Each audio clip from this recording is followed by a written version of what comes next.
Hello বন্ধুরা, তো দেখো এখানে একটা জিনিস বানাচ্ছি। তো ভাবলাম তোমাদের সাথেও সেটা শেয়ার করি। যেটা আমি বানাচ্ছি সেটা কিন্তু কেক না, কিন্তু মানে কেক বানাতে যেসব সামগ্রীগুলো লাগবে সেগুলোই এর ভেতরেও। চলো আমি বানাই, তোমরা দেখো। তো এটা কিন্তু আমি ফেসবুকেই মানে একজনের মানে থেকে দেখে মানে তারপর বানাচ্ছি আর কি।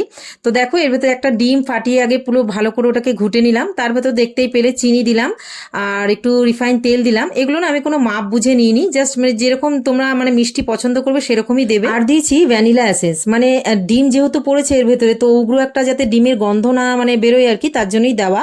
আর দিয়েছি ময়দা আর একটু বেকিং পাউডারও দিয়েছি, কিন্তু ওটা না আমার দ্বারা স্কিপ হয়ে গেছে, মানে ওটা আর তোলা হয়নি।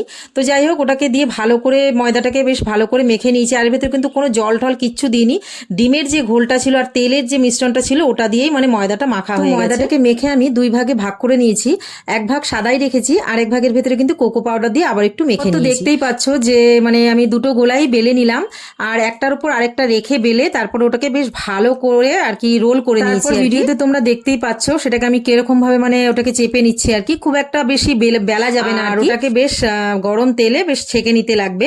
আর তেলটা কিন্তু আমি সাদা তেলে মানে রিফাইন তেলে ভেজেছি, আর তেলটা মিডিয়াম টু লো আছে। যদি মানে একদম গরম তেলে দিয়ে দাও তাহলে কিন্তু ওটা ওপরে ওপরেই ভাজা হবে, ভেতর থেকে আর মানে ওটা ভাজা হবে না।